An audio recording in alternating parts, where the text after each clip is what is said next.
ચાલો બાયોલોજી ધોરણ 11ના બાયોલોજીના તમામ વિદ્યાર્થી મિત્રો ધ્યાન આપે. મિત્રો, આપણે પ્રકરણ 8 કોષ એ ચાલુ છે. એના 8 ક્વેશ્ચન પૂરા થઈ ગયા છે. આજે આપણે ક્વેશ્ચન 9 શરૂ કરવા જઈ રહ્યા છીએ. પોઈન્ટ 8.5.1 કોષરસ પટલ ક્વેશ્ચન 9. ત્યાં તમે લખી નાખજો કોષરસ પટલનું સ્થાન, રચના અને કાર્યો વર્ણવો, અથવા કોષરસ પટલનું ફ્લુઇડ મોઝેઇક મોડલ સમજાવી તેના કાર્યો વર્ણવો. ચાલો, કોષરસ પટલ આપણે ખબર છે, આકૃતિ દોરેલી છે. 2 આકૃતિ મેં તમને કીધું છે, નોટની અંદર દોરવાની છે. આ છે વનસ્પતિ કોષ, આ છે પ્રાણી કોષ. એમાં બહારના ભાગમાં આ જગ્યાએ કોષરસ પટલ આવેલું છે. કોષરસનું છેલ્લું આવરણ એટલે કોષરસ પટલ. બરાબર, જોઈ લેવાનું. એનો ઇતિહાસ આપણે જોઈએ કોષરસ પટલનો. તો 1950ની અંદર ઇલેક્ટ્રોન માઇક્રોસ્કોપની શોધ થઈ પછી આની સંરચનાનો ખ્યાલ આવ્યો, અને મનુષ્યના રક્તકણની અંદર કોષરસ પટલ એના વિશેની સંભવિત રચના એ આપણે જાણી શક્યા. આમાં 3 વિભાગ કરવામાં આવ્યા છે. આ પ્રશ્નની અંદર 3 રીતે કોષરસ પટલ ABC શરૂઆતની અંદર કેવું હતું, રચના સમજાવી, પછીના વૈજ્ઞાનિકોએ શું કીધું, અને ફ્લુઇડ મોઝેઇક મોડલ જે સિંગર અને નિકોલ્સને આપ્યું છે. 3 માહિતીઓ આ પ્રશ્નમાં આપવાની છે. તો પહેલી માહિતી આપણે જોઈએ, અહીંયા એ કરી નાખજો. ઇલેક્ટ્રોન માઇક્રોસ્કોપનો શોધ થઈ ત્યારે ખ્યાલ આવ્યો કે કોષરસ પટલ લિપિડનું બનેલું છે. લિપિડ અને લિપિડના સ્તર એવી રીતે ગોઠવાયેલા છે. આકૃતિ પણ આપી છે, જુઓ આ આકૃતિ છે, પણ આ આકૃતિમાં તમને કદાચ ખ્યાલ ન આવે, પણ સાવ સહેલી આકૃતિ છે. આ જે છે બધું તમને દેખાય છે, આ જે કણ ઉપરના એ નીચે તમે જોશો ને તો આવી રચના દેખાય છે. જુઓ, આ લિપિડ છે, લિપિડના અણુ છે. જો આ બધા દેખાય છે, આ બધા લિપિડના અણુ છે. અને મેં અહીંયા બાજુમાં આકૃતિ પણ સમજાવી છે. જુઓ અહીંયા દેખાય છે, જો આ બધા લિપિડના અણુ. ખ્યાલ આવ્યો? આ લિપિડ, અહીંયા લિપિડ 2 સ્તર છે. આ લિપિડનું એક સ્તર, આ લિપિડનું બીજું સ્તર. અહીં લખ્યું છે સ્તર 1, આ સ્તર 2. લિપિડનું છે, આ લિપિડ છે. અને એની અંદર પ્રોટીન આવેલું છે. પ્રોટીન જો આ બધા દેખાય છે 2, એ મેં પ્રોટીન બતાવ્યા છે. ખ્યાલ આવી ગયો? એમાં સૌથી ઉપરના ભાગમાં સપાટી ઉપર હોય એને આપણે સપાટીય પ્રોટીન અથવા પરિઘીય પ્રોટીન કહીએ છીએ, અને અંદર હોય એને અંતર્ગત પ્રોટીન કહેવાય છે. અંતર્ગત પ્રોટીન આવું મોડલ છે. 2 લિપિડના સ્તર છે. એમાં એક લિપિડનું અણુ બહાર કાઢીને મેં અહીંયા સમજાવેલો છે. જો આ જગ્યાએ ખ્યાલ આવી ગયો? આ જગ્યાએ કે આવો લિપિડનું અણુ હોય. આ બહારની બાજુ છે, આ અંદરની બાજુ છે. આ લિપિડનું શીર્ષ છે, આ પૂંછડી છે. શીર્ષ છે બહાર છે, અને પાણીને લેવાનું કામ કરે છે આ જગ્યાએથી. એટલે એને જલ અનુરાગી છેડો કહેવાય, અથવા ધ્રુવીય છેડો કહેવાય, અથવા અંગ્રેજીમાં હાઇડ્રોફોબિક. અને નીચે જે પૂંછડી છે અંદરની બાજુ આવેલી છે એ અધ્રુવીય છે, ઓલું ધ્રુવીય છે, આ અધ્રુવીય છે. જલ વિતરાગી, આ જલ અનુરાગી. આ હાઇડ્રોફિલિક, ઓલું હાઇડ્રોફોબિક. તો આવા લિપિડના 2 સ્તર, આ 2 સ્તર, એક સ્તર, આ બીજું સ્તર. હજી ખ્યાલ ન આવતો હોય તો અહીંયા જોવા. તો લિપિડના 2 સ્તર થયા, એક ઉપરનું સ્તર, એક આ નીચેનું સ્તર. જુઓ, આ નીચેનું સ્તર. તો આનું વર્ણન કરવામાં આવ્યું છે એની અંદર. ખાસ ધ્યાન રાખો, લિપિડ એવી રીતે ગોઠવાયેલું છે કે એનું ધ્રુવીય શીર્ષ બહારની બાજુ, જલ વિતરાગી પૂંછડી અંદરની બાજુ છે. અને કેવા પ્રકારનું લિપિડ છે તો કે ફોસ્ફોગ્લિસરાલ્સ. શરૂઆતમાં એવી માહિતી પ્રાપ્ત થઈ અહીંયા સુધી એ. ત્યાર પછીના જે વૈજ્ઞાનિક સંશોધનો, એટલે બી કરી નાખજો અહીંયા બી. એને કીધું કે ભાઈ ખાલી લિપિડ નથી, પ્રોટીન પણ આવેલું છે અને કાર્બોદિત પણ ધરાવે છે, ખાલી લિપિડ નથી. દરેકની અંદર લિપિડ અને પ્રોટીનનું પ્રમાણ જુદું છે. દાખલા તરીકે મનુષ્યના રક્તકણની અંદર 52% પ્રોટીન અને 40% લિપિડ. ચાલો પછી અહીંયા પ્રોટીનનું વર્ણન કર્યું નીચેના પેરેગ્રાફમાં. પ્રોટીન બે પ્રકારના છે, પરિઘીય પ્રોટીન અને અંતર્ગત પ્રોટીન. બાયણે હોય તો પરિઘીય, અંદર હોય તો અંતર્ગત. ચાલો આ બધી બાબતો ઉપરથી એ અને બી ઉપરથી સી સિંગર અને નિકોલસન નામનો વૈજ્ઞાનિક 1972ની અંદર એને એક મોડલ આપ્યું. એ મોડલનું નામ કહેવામાં આવ્યું છે ફ્લુઇડ મોઝેઇક મોડલ. એને પણ કીધું છે કે લિપિડ છે એ દ્વિસ્તરીય ગોઠવણી છે અને અંદર પ્રોટીન આવેલા છે અને એને આવી રચના આપી. તમારે આ આકૃતિ તમને દોરતા ન આવડે તો આ બાજુમાં આકૃતિ છે એ દોરી શકો, બરાબર. અને હજી તમને ન ફાવે તો એના માટે મેં આ પ્રમાણેની આકૃતિ અલગ આપી છે. જુઓ, લિપિડનું સ્તર 1, લિપિડનું સ્તર 2. બે પ્રકારના પ્રોટીન. ઉપરનું છે સપાટીય પરિઘીય પ્રોટીન, અંદરનું છે અંતર્ગત અંગભૂત પ્રોટીન. કોષરસ પટલ ફ્લુઇડ મોઝેઇક મોડલ. લિપિડ કેવું છે અહીંયા સમજાવ્યું છે. ફોસ્ફોલિપિડ છે. અહીંનું શીર્ષ છે, અહીંની પૂંછડી છે. શીર્ષ બહારની બાજુ ધ્રુવીય જલ અનુરાગી હાઇડ્રોફોબિક, પૂંછડી અંદરની બાજુ અધ્રુવીય જલ વિતરાગી હાઇડ્રોફિલિક. તો આ રચના તમે સમજાવી શકો. ચાલો પછી કોષરસ પટલના કાર્યો. કોષરસ પટલના કાર્યો મેં અહીંયા નાનો ચાર્ટ આપ્યો છે, એ ખાસ તમારે જોવાનો. કોષરસ પટલ વહનનું કામ કરે છે, બહારથી પદાર્થોને અંદર લઈ આવવાનું કામ કરે છે. આવા 3 પ્રકારના વહન છે. એક નિષ્ક્રિય વહન, બીજું સાનુકૂલિત વહન અને ત્રીજું છે સક્રિય વહન. નિષ્ક્રિય વહન કોને કહેવાય? પ્રસરણ અને આશ્રુતિ. કોઈ અણુ છે અંદર આવે તો એને પ્રસરણ કહેવાય, પાણી અંદર આવે તો એને આશ્રુતિ કહેવાય. આમાં એટીપીનો વપરાશ થતો નથી. એટીપી એટલે શક્તિ, ધ્યાન રાખજો. એટલે એને નિષ્ક્રિય વહન અથવા મંદ વહન કહેવાય. સાનુકૂલિત વહન કોને કહેવાય? કે અનુકૂળ આયનોને અંદર આવવા દેવા માટેનું કામ કરે. એટલે પ્રોટીનના વાહક અણુ દ્વારા પ્રક્રિયા થાય, વધુથી ઓછી સાંદ્રતા તરફ ગતિ કરે અને એટીપીની જરૂર ન પડે પણ વાહક અણુ દ્વારા થાય, એને કહેવાય સાનુકૂલિત વહન. આ બીજું કાર્ય. ત્રીજું કાર્ય સક્રિય વહન. વાહક અણુ દ્વારા થાય, ઓછીથી વધુ સાંદ્રતા તરફ પણ થઈ શકે, પરિણામે એટીપીનો વપરાશ થાય, તો એને કહેવામાં આવે છે સક્રિય વહન.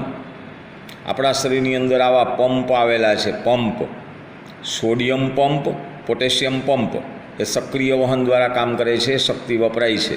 તો 3 પ્રકારના કાર્યો થયા કોષરસ પટલના: નિષ્ક્રિય વહન, સાનુકૂલિત વહન અને સક્રિય વહન. તો એની રચના કોષરસ પટલની અને એના કાર્યો એ તમારે ક્વેશ્ચન 9 કાર્યો તમારે પાછળના પેજ ઉપર આપ્યા છે. આ પાછળનું પેજ કાર્યોનું છે, ધ્યાન રાખજો. ખ્યાલ આવી ગયો? અહીં એડિંગ કરી નાખજો કાર્યો. મેં અહીંયા પણ નાનો ચાર્ટ આપ્યો છે. નિષ્ક્રિય વહન, સાનુકૂલિત વહન, સક્રિય વહન. અહીંયા તમે જુઓ તો નિષ્ક્રિય વહન આપ્યું છે. પાણીનું જો થતું હોય તો એને આશ્રુતિ કહેવાય અને કણોનું થતું હોય તો એને પ્રસરણ કહેવાય. પ્રસરણ અને આશ્રુતિ. પહેલું નિષ્ક્રિય વહન છે, પ્રસરણ અને આશ્રુતિ. બીજું છે સાનુકૂલિત વહન. અહીંયા મેં બીજું ચાર્ટમાં આપ્યું છે સાનુકૂલિત વહન. અને ત્રીજું આપણે જોઈએ છીએ સક્રિય વહન, ઓછી સાંદ્રતાથી વધુ સાંદ્રતા. તો અહીંયા ત્રીજું આપ્યું છે સક્રિય વહન, ઓછીથી વધુ એટીપીનો વપરાશ થાય, સોડિયમ પોટેશિયમ પંપ.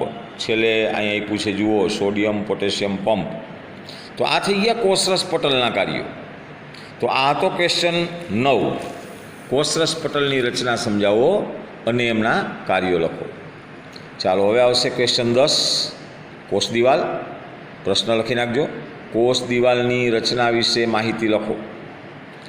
કોષ દિવાલ કોને કહેવાય? શરૂઆતમાં એની વ્યાખ્યા આપી છે. જુઓ, ફૂગ અને વનસ્પતિના રસ પટલની બહાર આવેલ નિર્જીવ દ્રઢ રચના. કોષ દિવાલ તો આપણે ખબર હોય ક્યાં હોય. ચાલો 2 નંબર, કોષ દિવાલ છે એ શું કામ કરે? તો કે આકાર આપે,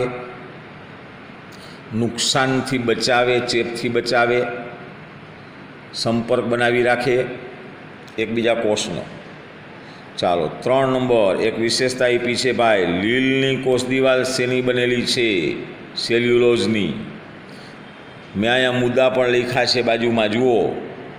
પહેલાં વ્યાખ્યા કીધી, પછી કોષ દિવાલના કાર્યો, પછી લીલની કોષ દિવાલ શેની? તો કે સેલ્યુલોઝની. 4 નંબર, વનસ્પતિની કોષ દિવાલ શેની? અહીંયા 4 નંબર આપો. વનસ્પતિની શેની બનેલી છે? Cellulose, hemicellulose, pectin, protein. અહીંયા 4 નંબર વનસ્પતિની. ચાલો, કોષ દિવાલના કેટલા પ્રકાર હોય? શરૂઆતમાં જે કોષ દિવાલ હોય 5 નંબર આપો. પ્રાથમિક કોષ દિવાલ કહેવાય. પછી એમાં વૃદ્ધિ થાય એટલે દ્વિતીય કોષ દિવાલ બને. ચાલો, અહીંયા 5 નંબર આપ્યું, પ્રાથમિક કોષ દિવાલ.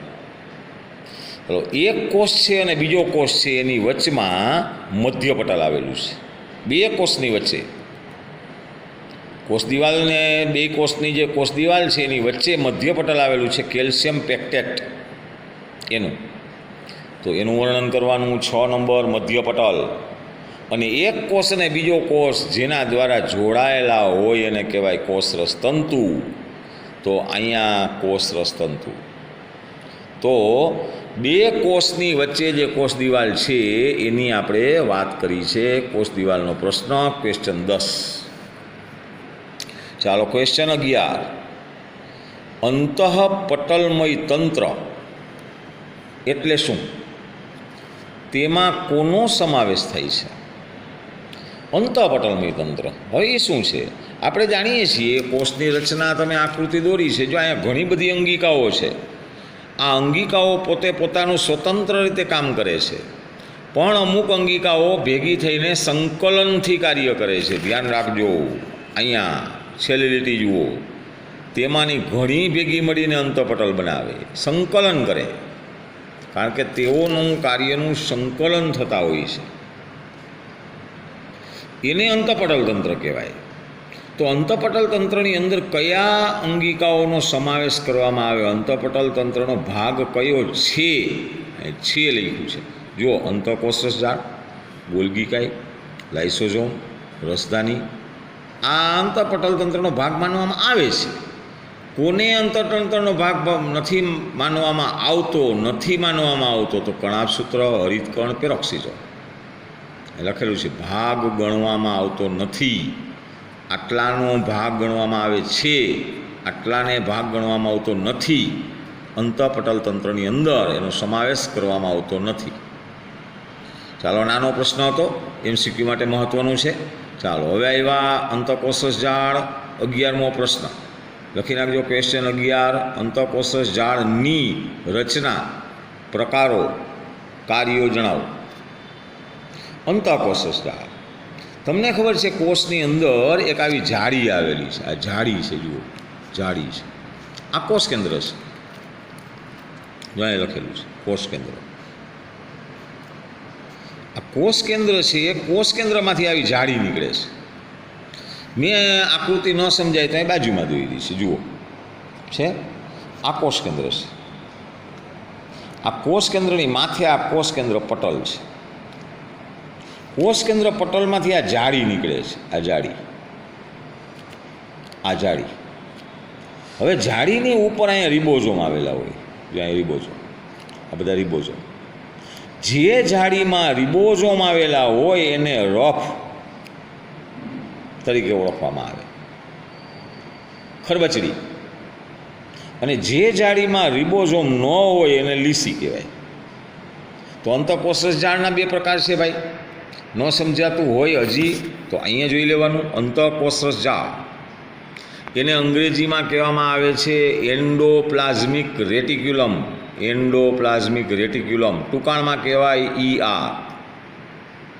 જો એના ઉપર રિબોઝોમ આવેલા હોય તો એની સપાટી રફ થઈ જાય, ખરબચડી કહેવાય. એટલે એને કહેવામાં આવે છે RER, રફ એન્ડોપ્લાઝમિક રેટિક્યુલમ. જો લીસી હોય તો એને કહેવાય સ્મૂધ એન્ડોપ્લાઝમિક રેટિક્યુલમ. સ્મૂધ લીસી, કારણ કે લિબોઝોમ નથી. જ્યાં લિપિડનું સંશ્લેષણ થતું હોય, લિપિડ ઉત્પન્ન કરવાનું હોય, અહીંયા સ્મૂધ હોય. અને જ્યાં પ્રોટીન ઉત્પન્ન કરવાનું હોય અહીંયા ખરબચડી હોય. બેના સ્થાન રચના કાર્ય. ચાલો અહીં જોઈ લઈએ. અંતઃકોષજાળ, જો અહીં લખ્યું ER, બે પ્રકારની છે. જો અહીં પ્રકાર લખ્યા છે. ખરબચડી RER, રિબોઝોમની ગેરહાજરીને કારણે બીજો પ્રકાર લીસી SER. સ્થાન કઈ જગ્યાએ હોય? પ્રોટીન સંશ્લેષણ થતું હોય અહીંયા RER થાય, રફ. અને લીસી SER ક્યાં જોવા મળે? તો કે લિપિડનું સંશ્લેષણ જ્યાં થતું હોય ત્યાં આવી સ્મૂધ જોવા મળે. તો અંતઃકોષરસજાળ એની રચના, પ્રકારો અને કાર્યો તમને મેં સમજાવ્યા ક્વેશ્ચન 11ની અંદર. ચાલો હવે આપણે આવ્યા છીએ ગોલ્ગી કાય, ગોલ્ગી પ્રસાધન, ક્વેશ્ચન 12. ક્વેશ્ચન 12, ગોલ્ગી પ્રસાધનની રચના, કાર્યો, સહાકૃતિ વર્ણવો. હવે ગોલ્ગી છે એ વૈજ્ઞાનિકનું નામ છે ખરેખર. જો અહીં શરૂઆતમાં જ આપ્યું છે કેમિલો ગોલ્ગી, એની શોધ કેમિલો ગોલ્ગી 1898, એના નામ ઉપરથી ગોલ્ગી કાય. હવે એ શેનું બનેલું છે? તો કે આવી થપ્પીનું બનેલું છે. જો આવી થપ્પી, આવી જે થપ્પી છે એને કહેવાય સિસ્ટરની. મેં એક સિસ્ટરનીને બહાર બતાવી છે. અહીંયા જુઓ છે આવી થપ્પી. આ સિસ્ટરનીનો એક આવો છેડો છે એને બહિર્ગોળ સપાટી કહેવાય, આવો છેડો છે એને અંતર્ગોળ સપાટી કહેવાય. આવું બધું બુકમાં ન આપ્યું હોય, તમારે બાજુમાં આવી આકૃતિઓ દોરવી પડે. નોટની અંદર પણ આવી આકૃતિઓ બાજુમાં દોરી લેવાની, જેથી કરીને ખબર પડે. આ બહિર્ગોળ સપાટી છે એને શીર્ષ સપાટી કહેવાય, આને ટ્રાન્સ સપાટી કહેવાય. આ નિર્માણ કરે છે બહિર્ગોળ સપાટી. આ જગ્યાએ વસ્તુઓ નિર્માણ થઈ છે એટલે નિર્માણકારી કહેવાય. અને અહીંયાથી પરિપક્વ સપાટી, અહીં સંગ્રહ થાય કોઈ પણ દ્રવ્યોનો. તો આને કહેવાય સિસ્ટરની. આ એક થપ્પી, એને કહેવાય સિસ્ટરની. અહીંયા સિસ્ટરની માહિતી આપી છે. જો અહીંયા સિસ્ટરની, એનો વ્યાસ કેટલું છે? એનું કદ 0.5 થી 1 માઇક્રોમીટર. બધી ભેગી થાય ગોલ્ગી સંકુલ બનાવે. સિસ્ટર્નીના બે ભાગ છે, સિસ અને અહીંયા ટ્રાન્સ. પાછળ જોઈએ એનું કાર્ય એ પૂછે. ગોલ્ગી પ્રસાધનનું કાર્ય પેકેજિંગ દ્રવ્ય બનાવે છે.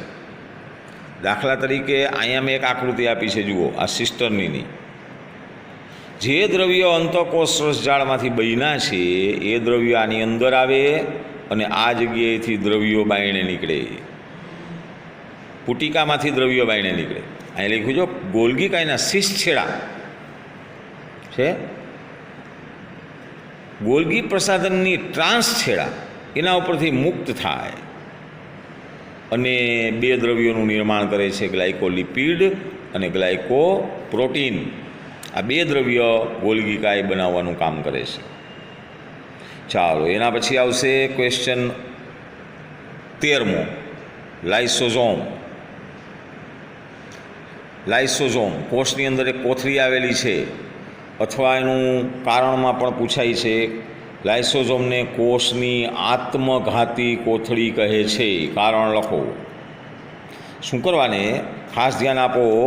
લાઇસોઝોમ ગોલ્ગી કાયમાંથી ઉત્પન્ન થાય છે, ઉત્પત્તિ. લાઇસોઝોમની અંદર આવા ઉત્સેચકો આવેલા છે, એને કહેવાય હાઇડ્રોલાઇટિક ઉત્સેચકો. આ માની લ્યો લાઇસોઝોમની આકૃતિ નથી, પણ આવું લાઇસોઝોમ હોય તો આની અંદર ઉત્સેચકો આવેલા છે, હાઇડ્રોલાઇટિક ઉત્સેચકો. હવે કોઈ કારણસર આ કોથળી તૂટી જાય એટલે હાઇડ્રોલાઇટિક ઉત્સેચકો બાયણે આવી જાય એટલે બધા અંગિકાનું પાચન કરી નાખે. બધી કોષની અંગિકાઓ હાઇડ્રોલાઇટિક ઉત્સેચકોથી પાચન થઈ જાય, કોષ મરી જાય, કોષને આપઘાત કરાવી નાખે છે. આ અંગિકા પોતે મરી જાય છે. કોષ વિઘટન થઈ જાય એટલે પોતાનું પણ વિઘટન થઈ જાય. પરિણામે એક આવો શબ્દ આપ્યો જો, તેથી કોષની અંગિકાનું પાચન કરી નાખે છે એટલે એને આત્મઘાતી કોથળી તરીકે ઓળખવામાં આવે છે. કારણ પણ પૂછાઈ શકે. તો આ કોષની આત્મઘાતી અંગિકા લાઇસોઝોમ બહુ મહત્ત્વની અંગિકા છે. ક્વેશ્ચન 13. ચાલો એના પછી પાછળ જોઈએ. નીચે ક્વેશ્ચન 14 રસધાનીની માહિતી આપી છે. ખરેખર રસધાની કોઈ અંગિકા નથી, પણ અહીં લખી નાખજો, નોંધ લખો રસધાની. ક્વેશ્ચન 14. પણ રસધાની છે ને એની અંદર ખાલી જગ્યા હોય, એમાં પાણી ને આવા બધા રસ દ્રવ્યો ભરેલા હોય, એને ટોનોપ્લાસ્ટ પણ કહેવાય. અને વનસ્પતિની અંદર બહુ મોટી હોય 90%. પ્રાણીની અંદર બહુ નાની હોય. એનું કાર્ય એ પૂછે. પ્રાણીમાં અમીબાની અંદર ખાસ જોવા મળે, એને કહેવામાં આવે છે આકુંચક રસધાની. અંકુંચક રસધાની એ માત્ર અમીબામાં જોવા મળે છે, પ્રાણીઓની અંદર, બરાબર. અને આશ્રુતિ નિયમન કરવાનું કામ કરે. તો આ નાની અંગિકા છે રસધાની, એ ટૂંકનોંધની અંદર લઈ લેવાની. ક્વેશ્ચન 14ની અંદર તો મિત્રો દરેક અંગિકાઓ છે એના સ્થાન, રચના અને કાર્યો બહુ જરૂરી છે, અને તમે દરેકનું નોટમાં લખજો. મેં તમને જે મુખ્ય અંગિકાઓ છે એનો ચાર્ટ પણ સમજાવ્યો છે, કોષરસ પટલ, એના કાર્યો, લિપિડની ગોઠવણી કેવી હોય, અંતઃકોષરસ જાળ, એના પ્રકારો. આ ચાર્ટ હું ગ્રુપમાં મૂકી દઈશ, તમે આમાંથી પણ લખી શકો.